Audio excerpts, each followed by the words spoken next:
로마서 말씀을 통해서 사도 바울은 그 율법의 내용 또 우리에게 허락하신 하나님의 은혜 자체를 또 강조하고 있는데, 율법의 내용의 그 중심은 하나님이 우리를 향하신 그 사랑의 계명으로서 우리가 받아들일 수 있게 됩니다. 하나님께서 우리를 사랑하시고 또 인도하시고 함께하여 주셨음에 대해서 말씀하고 있는데, 그 하나님의 사랑이 어떤 방편으로 어떻게 나타났는지를 또 우리에게 언급하고 있습니다. 31절 보면은 반복되는 구절들이 있어요. 31절부터 보면, 그런즉 이 일에 대하여 우리가 무슨 말하리요?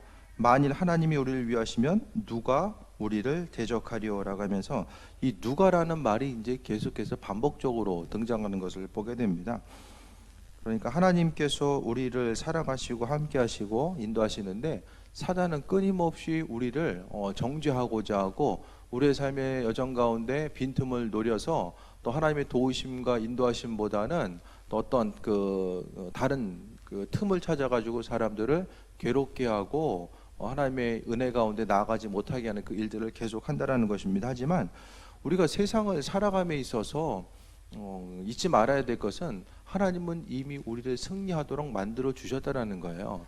사람이 그것을 이제 신앙인으로서 확신하면서 살아가는 게 중요합니다.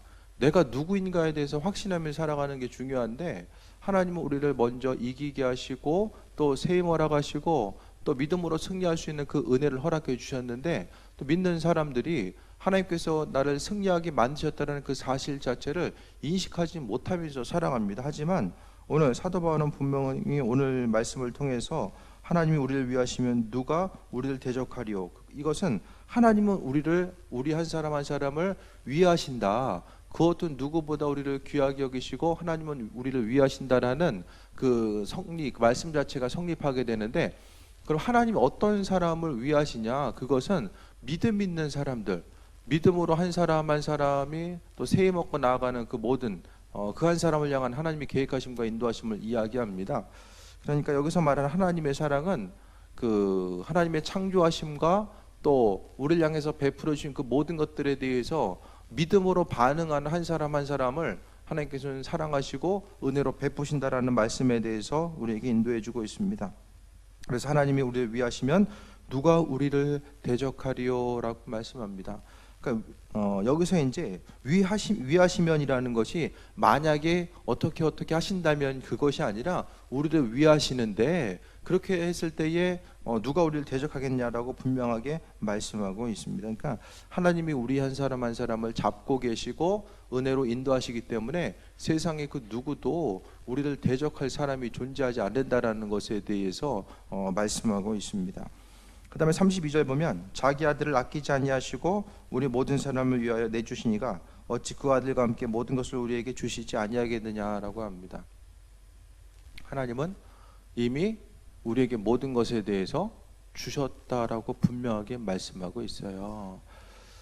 그러니까 하나님은 우리에게 주셨는데, 문제는 사람이 하나님께서 이미 주셨다라는 사실에 대해서 인식하지 못하고 또 하나님의 사람으로서 하나님의 인도하심, 그러니까 그분이 이미 허락해 주신 것들에 대해서 은혜의 선물이 무엇인지를 모르면서 살아가는 경우가 너무나도 많이 있습니다. 하나님은 주셨고 사단은 그 모든 것들에 대해서 빼앗아가기 위해서 계속해서 틈을 노리고 있어요. 그러니까 하나님은 우리가 더 열심히 열정적으로 무엇을 해야지만이 하나님께서 우리를 주신 분이 아니라 이미 우리에게 넉넉함으로 주시고 함께 하셨다라는 사실에 대해서 말씀을 통해서 우리가 볼 수 있게 됩니다. 그러니까 하나님은 우리에게 이미 모든 것을 주셨는데 사단은 그 모든 것들에 대해서 빼앗아 가려고 힘쓰고, 하지만 우리는 하나님의 도우심과 인도하심 가운데 그분이 허락하신 것들에 대해서 지키고 나가고자 하는 모습이 있어져야 돼요. 그 가운데서 오늘 32절을 통해 하나님은 우리에게 아들을 주신 하나님, 그러니까 예수 그리스도는 하나님께서 우리를 얼마나 사랑하시고 그분의 그 가장 소중한 것을 우리에게 주심으로 인하여서 우리 한 사람 한 사람이 또 얼마나 존귀한 존재인지를 말씀을 통해서 이야기해 주고 있습니다. 그러니까 32절의 내용은, 자기 아들을 아끼지 아니하시고 우리 모든 사람을 위하여 내주시니가 어찌 그 아들과 함께 모든 것을 우리에게 주시지 않겠느냐라고 합니다. 이것이 바로 하나님의 사랑의 분량이에요. 하나님은 우리의 삶에 있어서의 고난과 어려움을 모르고 계시고 모른 척 하시는 분이 아니라 항상 그 삶 속에 있어서 은혜로 예비하시고 함께하여 주시며 아들을 주신 그 하나님의 은혜와 축복은 날마다 우리의 삶 가운데 함께합니다. 그런데 이제 그 하나님의 함께하심에 대해서 우리가 날마다 기억하고 또 그분의 뜻과 인도하심이 무엇인지에 대해서 바라보며 살아가야 되는데, 그러니까 그분의 사랑이 날마다 내 삶의 여정 가운데 어떻게 펼쳐지고 있는지에 대해서 또 모르고 살아가고 그것에 대해서 인식하지 못하며 살아갈 때가 너무나도 많이 있다라는 것에 대해서 우리가 보게 됩니다. 그러니까 내가 어떤 존재이냐? 하나님은 이미 우리에게 가장 소중한 것을 허락하신 아주 소중한 존재예요. 그러니까 우리가 다른 사람에게 어떤 내 소중한 것을 줄 때는 그 사람을 가치 있고 소중하게 여길 때에 그것을 주는 거죠. 마찬가지로 그러니까 믿는 사람들에게 허락하신 하나님의 사랑의 가장 대표적인 예가 그리스도 예수입니다. 그러니까 예수님을 우리에게 보내주시고 또 함께 하심을 통해서 그분의 사랑이 무엇인지를 우리에게 전부 다 확증시켜 주셨다라는 것에 대해서 우리가 말씀을 통해서 보게 됩니다. 그렇기 때문에 이 전제 조건 32절 한 구절의 이 전제 조건을 통하여서 우리가 이제 나머지 구절들을 또 볼 수 있게 되는데, 33절 보면 누가 등이 하나님께서 택하신 자들을 고발하리요 의롭다 하신 이는 하나님이시니, 그 욥기서를 통해 보면은 그 사단이 계속해서 사람들을 이제 그 정죄하고 참소하는 거, 욥을 정죄하고 참소하는 것을 보게 되잖아요. 그러니까 사단의 역할은 고발자, 참소하는 자, 잘한 것에 대해서 칭찬하는 자가 아니라 고발하고 참소하는 자의 그 역할이 바로 사단의 모습입니다. 그렇기 때문에 사단이 계속해서 사람을 괴롭히고 또 이제 그 하나님의 택하신 자들을 고발한다라고 할지라도 하나님의 사랑과 인도하심 자체가 있기 때문에 그 안에서 우리는 세이 먹고 나아갈 수 있는 존재가 될 수밖에 없음을 이야기합니다. 사단은 졸지도 않고 자지도 않고 먹지도 않아요. 계속해서 믿는 사람들을 향해서 틈을 노리는 거죠. 그러니까 우리가 세상을 살아감에 있어서 이 본질이 무엇인지에 대해서 깨달아 알지 못하면 세상 가운데 하루하루의 삶의 모습이 그냥 우연적으로 또 이제 어떤 그 연결고리 없이 그냥 사라지는 것 같지만 그것이 아니라 사단이 계속해서 이 틈을 노리고 있는 것과 그 사이에 이제 하나님의 도우심과 인도하심, 하나님의 도우심에 대해서 우리가 바라보지 못한다라고 한다면 우리는 전적인 주의 인도하심 가운데 세이 먹고 나아감이 또 불가능의 요소로 다가올 수밖에 없음에 대해서 말씀하고 있습니다. 34절 봅니다. 누가 정죄하리오 죽으실 뿐 아니라 다시 살아나신 이는 그리스도 예수시니 그는 하나님 우편에 계신 자요 우리를 위하여 간구하시는 자신이라 라고 이야기합니다. 하나님이 우리를 사랑하시기 때문에 세상 누구도 우리를 정죄할 자가 없다라는 것에 대해서 말씀하고 있습니다. 그 이유 자체는 예수께서 뭐하고 계세요? 하나님 우편에 계신 자고 그분은 계속해서 우리를 위해서 간구하고 있어요. 어디 다른 데 가가지고 그냥 다른 일하고 계신 것이 아니라 항상 그 사랑하는 자녀들에게 관심을 기울이고 계시고 하나님께 우리를 대신해서 계속해서 오늘 본문을 통해서 보면 기도하고 계신다라고 말씀하고 있습니다. 삶에 있어서의 그 다양한 문제들이 있을 때에 우리는 예수 그리스도께서 기도하셨던 것처럼 우리도 그 기도함을 통해서 그 삶의 문제를 돌파하면서 나아가야 됩니다. 기도에 대해서 하나님께서 우리에게 마음을 주실 때가 있으면 더 강하게 기도의 자리로 이끄실 때가 있거든요. 그때의 기도를 통해서 삶의 문제에 대해서 돌파해야 될 때가 분명히 있다라는 거예요. 그러니까 환경이 똑같은 상황이 계속해서 반복되어지고 그 상황이 이제 어려움의 요소가 우리의 삶의 여정 가운데 계속되면은 그것에 또 이제 익숙하면서 살아가게 됩니다. 그 익숙함에 의해서 살아갈 것이 아니라 정말로 내가 하나님의 도우심에 대해 생각하고 어떤 문제가 있을 때 이제 주님, 이 문제 가운데서 내가 어떻게 해야 될까요? 그것에 대해서 계속해서 물어보는 기도가 있어줘야 됩니다. 그러니까 어떤 문제가 있을 때 하나님을 향하여서 주님 이렇게 해주세요라고 계속해서 내가 가지고 있는 마음의 생각에 대해서 계속해서 어떤 조르는 것처럼 그런 기도의 모습이 아니라 믿는 우리들의 기도의 모습은 그것보다는 먼저 하나님을 향하여서 각각 개개인의 문제를 스스로 생각하고 결정하기 이전에 질문하는 거죠. 질문하는 거.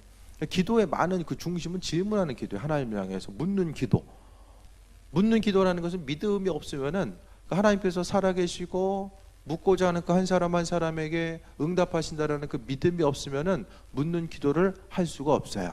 그러니까 우리가 하나님 향해서 기도할 때마다 묻고자 하고 또 그의 도우심과 인도하심이 무엇인지를 돌아보고자 했을 때에 그것을 통해서 이제 그분의 뜻 가운데 하나님의 기도의 응답이 무엇인지를, 하나님은 묻고자 하는 사람들에게 환경의 변화를 통해서 깨닫게 하시든지 아니면은 직접적으로 마음에 감동을 주시든지, 하나님은 그분의 그 인도하심에 따라서 우리에게 한 가지 한 가지 그분의 살아계심과 예비하심에 대해서 비춰주고 계심을 분명히 알아야만 합니다.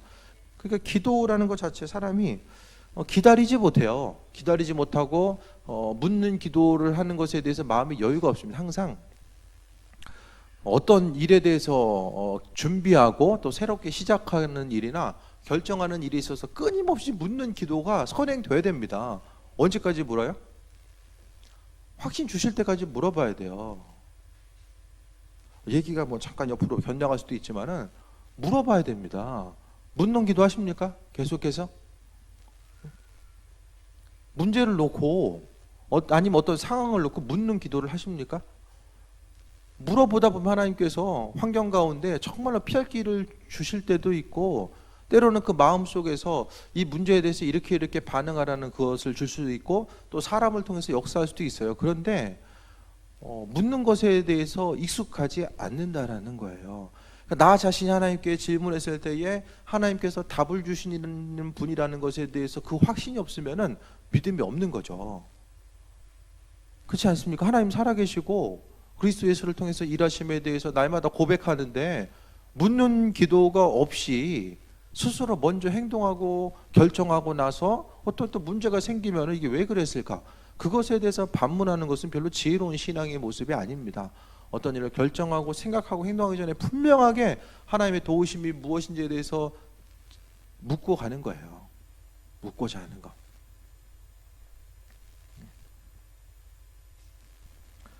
묻는 기도가 되는 사람은 계속해서 하나님과의 깊은 교제함의 단계로 들어갈 수 있어요.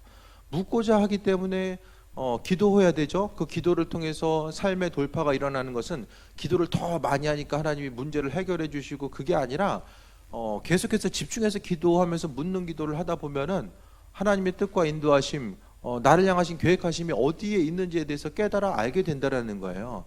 그냥 내가 어떻게 행동하니까 행동함에 대해서 하나님께서 알아서 다 책임져 주시고 함께 하시겠지.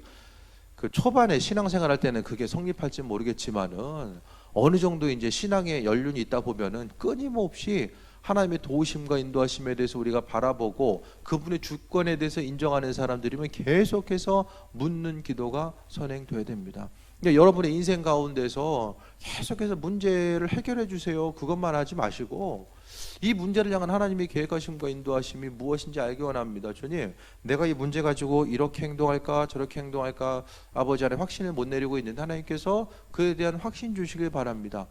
물어야지 답이 오죠.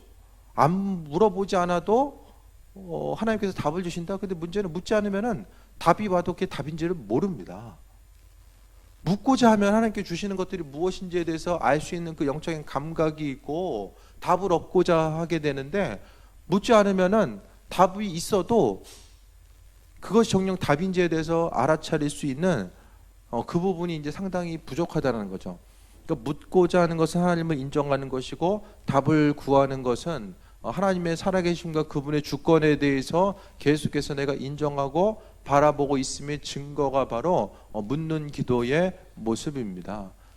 믿음으로 살아간다라는 것, 그분의 도우심과 인도하심을 바라보고 살아간다라는 것은 하나님께서 나를 사랑하시고 인도하신다라는 것, 이 부분에 있어서 중심은 바로 하나님이 나를 향하신 계획하심과 인도하심이 있고 나를 지키심과 나를 향한 그 사랑함이 있는 거예요. 그러니까 우리가 기도할 수 있는 것은 하나님이 나 자신을 지금 사랑하고 있다라고 하는 그것을 근거로 해서 우리가 기도하는 것이고, 또 그것을 통해서 하나님은 기도의 제목에 대해서 응답하시고 함께 하시는 분임을 우리가 바라볼 수 있게 됩니다. 35절에 누가 우리를 그리스도의 사랑에서 끊으리요? 환난이나 권고나 박해나 기근이나 적신이나 위험이나 칼이라 라고 합니다. 하나님의 사랑에서 끊어질 수 있는 건 없어요. 근데 문제는 사람 스스로가 끊어지는 거예요. 어떤 외부적인 세력에 의해서 끊으려고 해도 우리가 손을 놓지 않으면은 하나님 우리를 지키시고 버리지 아니하세요. 근데 문제는 사람이 다른 것에 바쁘고 다른 것에 마음의 중심을 두고 하나님의 음성에 귀를 기울이지 않으니까 사람이 가지고 있는 그 본성에 의해서 움직이고 생각하고 결단하면서 나아가게 됩니다.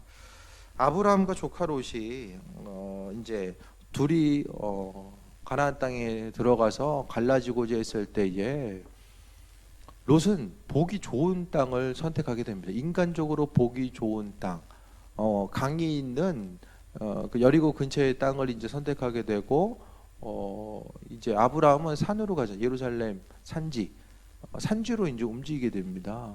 그러니까 사람이 보기에 옳다라고 생각하고 선택하는 그것대로 살아가는 것이 결국에 봤을 때는 그것이 또 하나의 또 올무나 또 하나의 어려움으로 사람에게 다가올 때가 너무나도 많이 있거든요. 하지만 그게 아니라 순간순간 묻는 거예요. 묻는다라는 것은 뭐냐? 여기 나와 있는 것처럼 세상의 환난과 어려움 가운데서 하나님께서 건지신다라고 했으니까 내 발길을 인도하신다라는 것. 만약에 그 영적으로 아주 충만해 있어가지고 내 생각이 하나님 생각이고 하나님 생각이 내 생각, 그 정도 영적인 수준이 있으면은 그냥 순간순간 결정하고 믿음으로 반응하고 나아가면 돼요. 근데 그 정도까지 안 된 이들은 계속해서 묻는 거예요. 그러니까 어떤 일에 대해서 우리가 반응하는 것 자체, 그러니까 세상 가운데서는 어떤 것도 하나님의 사랑에 대해서 끊을 수가 없어요. 근데 문제는 조급한 내 마음 자체가 하나님의 사랑과는 상관없는 것들을 선택하게 되고 그것을 쫓고 그것을 바라보다 보니까 그로 인해서 이제 실수할 때가 또 너무나 많이 있다라는 거죠. 하나님의 사랑에서 환난이나 공고, 박해 여러 가지가 있어도 그분의 사랑에서 우리를 끊을 것들은 아무것도 없습니다. 그러니까 주님은 내 손을 계속해서 잡고 있다라는 사실. 그러니까 우리가 믿음에 있어서의 흔들림이 있고 어려움이 있어도 여전히 그리스도 예수를 바라보고 있는 것은 바로 하나님께서 우리 자신을 여전히 지켜봐주고 계시고 바라보고 있음의 증거입니다. 전화도 그 말하는 거와 듣는 게 다 일치가 돼야죠. 말하는 거 상대방이 들어야 되고 상대방이 말하는 거 내가 들려야 되잖아요. 전화를 하는데 내가 말하는 것은 상대방이 듣는데 상대방이 말하는 것은 내가 못 듣는다. 그럼 전화가 됩니까? 이어지질 않잖아요.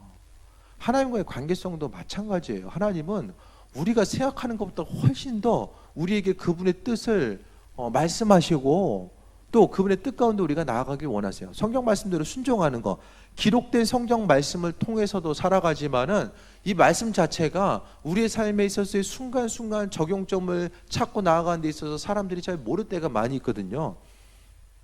그러니까 삶에 있어서 패턴 자체는 100가지 패턴이 있어요.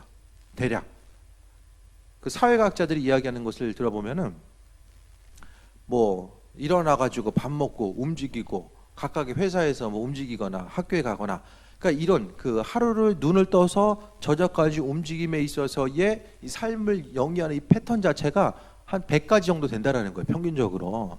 그런데 성경에 나와 있는 것을 연구해 보니까 성경에 나와 있는 사람의 움직임과 반응의 패턴은 25,000가지에서 많으면 5만 가지 정도의 패턴, 인생의 패턴, 삶의 패턴이 나온다라는 거예요. 이게 뭐냐? 성경 가운데 우리의 삶을 살아가게 하는 그 움직이게 하는 그 삶의 원리들 자체가 성경 가운데 다 전부 다 기록되어 있다라는 거예요.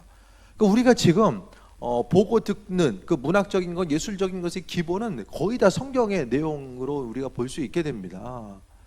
그러니까 말씀을 통해서 하나님은 그분의 뜻과 인도하심을 우리에게 다 비춰주고 있어요.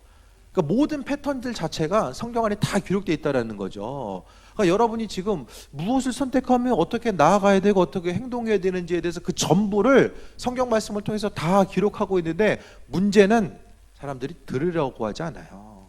기다리려고 하지 않고 들으려고 하지 않습니다. 그냥 내 생각 가운데 하나님의 생각을 또 말씀을 끼워서 맞추려고는 하지 들으려고 하지 않는다는 거예요. 정말로 지혜로운 모습이 뭐냐? 여기서 여기 가는데 하나님 이렇게 돌아가는 게 빠르다고 하는데 나는 눈에 보이니까 조금만 더 먹으면 금방 여기 갈 것 같아. 내 생각은 그렇지만 정말로 지혜로운 모습은 하나님의 말씀과 인도하심 따라 나아가는 것이 삶에 있어서의 온전한 중심이 되어야 된다는 것에 대해서 계속해서 볼 수 있게 됩니다. 36절 보겠습니다. 기록된 바 우리가 종일 주를 위하여 죽임을 당하게 되며 도살당할 양같이 여김을 받았나이다 함과 같으니라. 신앙생활하면서 이렇게 도살당할 양처럼 삶에 있어서의 환난과 어려움이 있을 수 있어요. 믿음 생활하면서 제가 말씀드렸잖아요. 신앙생활하면서 부끄러운 거는 뭐 건강이 없어서 뭐 잘못돼서도 아니고 돈이 없어서도 아니에요. 믿는 사람으로서의 부끄러워야 될 것은 그리스도 예수의 인도하심 따라 나아가야 되고 그분의 말씀에 반대로 반응해야 될 때에 반응하지 못하고 내 생각대로 움직이는 게 부끄러운 거예요. 삶에 있어서의 성경은 분명한 어려움이 있음을 이야기합니다. 제가 말씀드렸잖아요. 사도 바울도 말 타고 다니다 예수님 만나가지고 이제 걸어 다니잖아요. 그 전에 성경 보면 말 타고 다녔어요. 근데 걸어 다녀요. 쫓겨 다니고. 그러니까 부끄러운 게 뭐가 부끄럽고 뭐가 자랑스러워야 되는지를 그거를 분별을 해야 되는데, 믿음 생활 하다 보면은 도살할 양같이 어려움을 경험할 때도 분명하게 있다라는 거예요. 그것 자체가, 하지만은 그럼에도 불구하고 그 순간순간 우리가 세이 먹고 나아갈 수 있는 것을 바로 하나님께서 우리를 사랑하시고 35절에 나와 있는 것처럼 누가 우리를 그리스도의 사랑에서 끊으리오. 환난이나 공고나 박해나 기근이나 적신이나 위험이나 칼이랴. 그러니까 지금 하나님의 사랑에 대해서 이야기하면서 31절에는 누가 우리를 대적하리오, 33절에는 누가 하나님께서 택하신 자들을 고발하리오, 34절에는 누가 정죄하리오, 35절에는 누가 사랑에서 끊으리오. 누구도 그렇게 할 수 없다는 것은 지금 4번이나 강조하고 있어요. 삶에 있어서 어려움의 순간들이 있어요. 그 어려움의 순간들을 통해서 우리가 될 것은 주님의 음성에 더 귀를 기울여요. 세상에 어둠이 있을 때에 하늘의 달과 별은 더 빛난 것을 볼 수 있어요. 낮에는 안 보이잖아요. 밤이기 때문에 더 보이는 거예요. 그렇기 때문에 우리 인생의 어두움의 시간들은 빛 대신 주님에 대해서 바라보고 그분의 도우심과 인도하심을 마음속에 또 새길 수 있는 아주 귀한 시간이 바로 그 시간이라는 거예요. 주를 위하여 죽임을 당하게 되며 도살당할 양같이 여김을 받는다. 신앙생활 하다 보면 그리스도 예수를 위해서 살고 인도하심 받아 나아가고 주를 위해 살다 보면 어려움이 있을 수 있다는 거예요. 믿음의 영역 가운데 살다 보면 어려움이 있을 수 있지만은, 하지만 하나님이 인도하시는데 31절에 보면 그러나 이 모든 일에 우리를 사랑하신 이로 말미암아 우리가 넉넉히 이기느니라 라고 합니다. 그러니까 하나님은 신앙생활 하다 보면 이길 수도 있어, 아니 질 수도 있어, 이렇게 될 수도 있고 저렇게 될 수도 있어 라는 것을 말씀하지 아니하시고 분명하게 한 구절로서 넉넉히 이긴다라고 분명하게 우리에게 말씀해 주고 있어요. 그러니까 그 말씀 붙들고 우리가 믿음의 확신 가지고 나아가야 됩니다. 이것은 기복신앙적인 그것을 이야기하는 것이 아니라 말씀 붙들고 말씀 신뢰하고 인도하심마다 나아가는 그 삶의 모습 자체를 이야기하고 있어요. 하나님 우리를 간신히 어떻게 해서 이길 수 있다, 그것을 이야기하는 것이 아니라 넉넉하게 이길 수 있다라고 분명하게 말씀해주고 있습니다. 그러니까 하나님의 사랑과 인도하심과 예비하심이 무엇인지 생각했을 때 하나님 우리를 넉넉하게 이기게 하시는 분. 그러니까 넉넉하게 이기려고 한다면 어떻게 되면은 조금 더 이제 세밀하고 치밀해야죠. 그게 되기 위해서는 세상의 모든 일들을 주관하시는 하나님의 그 능력과 인도하신 그분의 손길에 중심을 두고 귀를 기울이다 보면은 우리가 행할 바와 나아갈 바가 무엇인지를 말씀해 준다라는 거예요. 그러니까 하나님 우리가 생각하는 것보다 훨씬 더 이 세상 모든 것을 주관하시고 그분의 창조 섭리 가운데 모든 것이 담겨져 있음에 대해서 우리가 바라볼 수 있게 됩니다. 그래서 하나님 우리를 넉넉하게 이기게 하신다. 그러니까 사람이 이거 이길 수 있을까? 안 될까? 그것에 대해서 마음이 조마조마해가지고 이러다 잘못되는 거 아니야? 그것을 믿음이라고 이야기하지 않고 하나님은 나를 통해서 일하시고 넉넉히 이기게 하시는구나. 그 부분에 대해서 붙잡고 나아가는 것이 바로 신앙의 본질에 있다는 것을 이야기합니다. 그래서 사도 바울은 이 사랑함의 모습, 하나님의 사랑이 무엇인지, 그 누구도 끊을 수 없는 하나님의 사랑이 무엇인지를 계속해서 반복적으로 확신시켜주고 있는 것이 본문의 내용이에요. 38절 봅니다. 내가 확신하노니 사망이나 생명이나 천사들이나 권세자들이나 현재리나 장래리나 능력이나 높음이나 깊음이나 다른 어떤 피조물이라도 세상 만물 어떤 것들이라도 우리를 우리 주 그리스도 예수 안에 하나님의 사랑에서 끊을 수 없으리라. 하나님의 사랑이 어디 있다라고 말씀하고 있어요. 어디 있다고 그래요? 어디 있어요?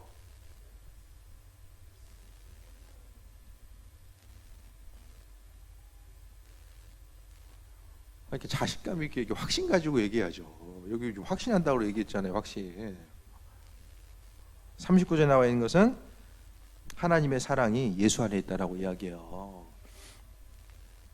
성경에 좋은 건 다 예수님 안에 있다라고 이야기해요. 하나님께서 다 좋은 건 내 안에 있어라고 말씀하지 않고 예수님 안에 있다라고 해요. 예수님이 없으면 우리는 뭐예요? 아무것도 아닌 거예요. 쉽게 얘기하면. 정말 아무것도 아닌 거예요. 그냥 죄의 덩어리 자체인 거예요. 죄 자체.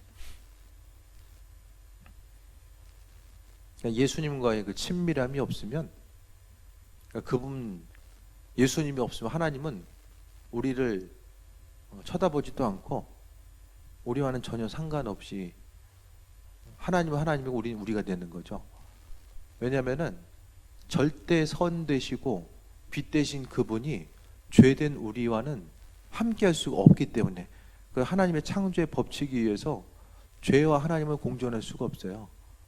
하지만 예수님이 계시기 때문에 그분 안에서 우리가 죄 사함을 입고 하나님께서 우리를 지금도 지켜봐 주고 계시고 그리스도 예수 때문에 인도하심마다 나아가는 거죠. 그 마이너스 한 5, 6 되는 사람이 안경 써야지만 세상 보이는 것처럼 하나님도 예수님을 통해서 우리를 보기 때문에 우리를 지켜봐 주고 계신다는 거예요. 그러니까 주님 뜻대로 행동하지 않고 주님 뜻과는 전혀 상관없이 보이는 대로 들려지는 대로 상황 따라 환경 따라 움직이면은 그 안에서 예수님의 자리는 없거든요. 그러니까 하나님의 도우심과 인도하심을 발견하기가 너무나도 힘든 거예요. 그 생명 자체, 예수님은 우리에게 있어서의 천국으로 이끄시는 그 어떤 역할을 감당하는 존재이기 이전에 우리로 하여금 먼지와 같이 아무것도 아닌 존재가 하나님의 오늘 본문에 나와 있는 하나님의 사랑을 입은 아주 존귀한 존재로서 가치가 수십만 배, 수백만 배를 넘어서서 이루 매길 수 없는 그런 그 가치의 변화로 만드는 데 있어서의 그 중심 자체가 그리스도 예수께 있다라는 거예요. 그러니까 예수님은 기도할 때 그냥 내 기도를 들어주시는 분, 천국 가려면 예수님 믿어야 되는데 그 차원에 있어서의 그 유한한 그 이름이 아니라는 거예요. 그러니까 세상 모든 가치와 그 중심 자체에 대해서 그렇기 때문에 세상 어떤 것도 흔들거나 깨트리거나 또 좌지우지할 수 없는 그 중심 자체, 그 하나님의 깊으신 사랑과 인도하심과 은혜 자체를 바로 우리 주 예수 그리스도 안에 있는 하나님의 사랑이다라고 말씀하고 있습니다. 그러니까 우리가 예수님 안에 있고 예수님의 내 안에 있으면 우리는 모든 것을 다 가진 존재야. 사람이 여러분 좀 우울할 때 뭐 때문에 우울하세요? 주로 보여지고 들려지는 것 때문에 우울하시죠. 지구가 이러다 멸망하는 거 아니야? 그런 것 때문에 우울한 게 아니라 그냥 소소하게 보여지고 들려지는 것 때문에 좀 우울해져요. 네? 어떤 크고 거창한 문제 때문에 사람이 우울하지 않는다니까요. 왜? 크고 거창한 것은 어차피 나랑 별로 상관없는 문제예요. 작은 것들 때문에 실망하고 실족하고 세상 다 산 사람처럼 이렇게 움직이거든요. 또 사람을 기쁘게 하는 것도 또 엄청나게 큰 게 또 기쁜 게 아니에요. 작은 일이지만은 그 작은 일로 인해서 또 기뻐요. 어떤 크고 큰 그 거창한 게 아니라니까요. 그러니까 우리의 삶에 있어서 그 보여지는 것, 작은 일들 가지고 계속해서 반응하다 보면은, 제가 땅 파는 걸로 비유 들잖아요. 땅을 팠다, 건물 지으려고 팠다가 다시 덮고, 요거 땅 파고 덮다 하다 보면 계속 기쁨과 슬픔의 사이클이 계속돼요.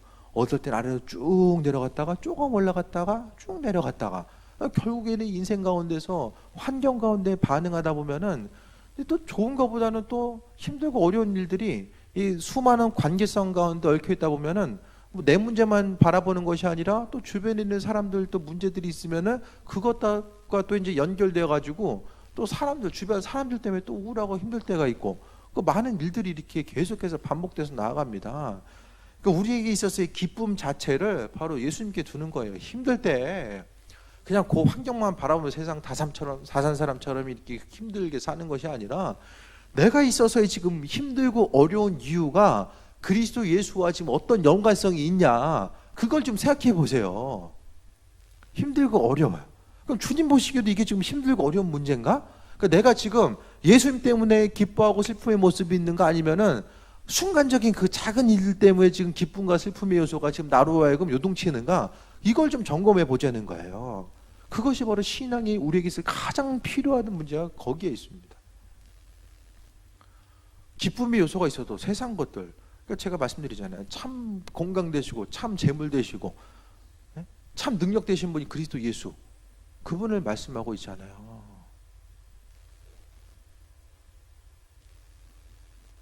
그 삶의 여정 가운데 우리가 조금 더 생각해 봐야 될 것은 중심이 뭐냐, 그 부분을 좀 점검해 봐야 되는 거예요. 사람이 눈에 보이는 것 때문에 계속 반하면 날마다 속는 거죠. 본질이 아닌 건데 그게 희미한 거예요. 허상이에요, 허상. 눈에 보이는 허상 앞에서 계속해서 반응하는 거죠. TV 드라마 보고 나서 그게 정말로 뭐 사실인 것처럼 계속해서 뭐 순간적으로 이게 눈물 좀 짤 수도 있지만은 그것 때문에 계속해서 그냥 반응하고 실제 있어처럼 그 살아가지 않잖아요. 드라마나 세상 눈에 펼쳐지는 거나 그리스도 예수와 관계없는 것들은 다 허상이라니까요. 허상 때문에 슬퍼하거나 허상 때문에 기뻐하지 마세요. 그게 다 속는 거예요, 속는 거. 본문을 통해서 예수님께서 분명하게 우리의 삶의 정 가운데 그리스도 안에 하나님의 사랑이 있고 그것을 통해서 우리를 책임져 주시고 인도하신다는 말씀하셨으니까 그 말씀 붙들고 우리가 강건함 가지고 나아가야 됩니다. 그게 아니면 인생에 있어서 기뻐할 일들이 뭐가 있으십니까? 예수님이 아니면 사는 것만큼 피곤한 게 어딨어요. 눈 뜨고 사는 게 피곤해요. 예?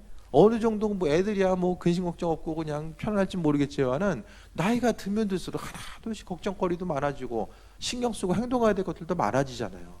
그러니까 삶을 살아가면 살아갈수록 어려움의 요소만 계속해서 가중될 수밖에 없어요. 다시 한번 정리드립니다. 하나님의 사랑이 우리의 삶 가운데 가득한데 그 사랑은 그리스도 예수 안에 있다라고 분명히 말씀하고 있어요. 하나님의 사랑이 너무나도 크기 때문에, 예수 안에 사랑이 너무나 크기 때문에 세상의 그 어떤 것들도 그 하나님의 사랑에서 끊을 수 없다라고 이야기합니다. 사도 바울은 이 얘기를 왜 할까요? 절망에 있는 그들, 하나님의 사랑을 덧입고 있는 그 존귀한 지체임에도 불구하고 그 사실을 모르고 그 현실 가운데 절망하는 그들을 향해서 이 메시지가 주어지지 않았을까라는 생각을 좀 해보게 됩니다. 부지런히 하나님의 사랑에 대해서 바라보시고 질문하시고 크고 작은 문제들이 있잖아요. 이건 명절 때도 좋잖아요. 집중해서 기도할 수 있는 그 시간 계속해서 질문하는 거죠. 묻고 일상생활 가운데 움직이는 상황 가운데서 하나님께 질문하다 보면 어쨌든 기도하고 움직이는 거잖아요. 그러니까 하나님이 나를 향하신 사랑하심과 계획하신 믿음에 대해서 기억하고 분명한 응답 자체가 주어지면 그것 따라서 반응하고 움직이시고 또 그분의 사랑이 나와 함께함에 있어서 기억하고 나아가는 거예요. 이게 아니면 믿는 사람과 믿지 않는 사람이 다른 것이 무엇이 있습니까? 믿지 않는 사람 스스로 생각하는 대로 가능성과 확률이 더 있는 대로 또 삶에 있어 기쁨과 평안함을 더 줄 수 있는 방향 가운데 움직이고 행동하거든요. 그럼 믿는 사람도 그렇게 행동하면은 예수님은 액세서리죠. 내 삶을 조금 더 빛나게 해줄 수 있는 액세서리. 그러니까 계속해서 묻고자 하시고 또 하나님의 사랑에 나와 함께하고 있음에 대해서 기억하고 끊임없이 그리스도 예수로 인해서 새해 먹고 나아가며 오늘 39절에 나와 있는 것처럼 다른 어떤 피조물이라도 우리 주 그리스도 예수 안에 있는 하나님의 사랑에서 끊을 수 없다라고 하는 이 말씀에 근거해서 도대체 나는 무엇을 바라보며 무엇에 의해서 반응하고 또 기뻐해야 될 때 또 마음이 아파야 할 때가 언제인지에 대해서 좀 잘 좀 분별하시고 믿음으로 주님 원하시는 귀한 삶을 살아갈 수 있게 되길 주의 이름으로 축원드립니다. 기도하겠습니다. 아버지의 사랑에 감사드립니다. 항상 주의 도우심 가운데 세임하러 가시며 그리스도 예수를 통해서 강건함 누리고 나아가게 하여 주옵소서. 하나님의 풍성함이 예수님 안에 모든 것이 다 담겨져 있다라고 말씀하셨사오니 그 주님 의지하고 나아가기 원합니다. 어디서 무엇을 하든지 간에 또 강건함으로 역사하시고 인도하여 주시며 주로 인해서 세임 얻으며 그리스도 예수께서 우리의 삶에 능력 되시고 보배 되심을 기억하게 하여 주옵소서. 귀한 예물 드렸사오니 받으시고 축복하시고 은혜 위에 은혜 날마다 더하여 주옵소서. 예수님의 이름으로 기도했습니다. 아멘.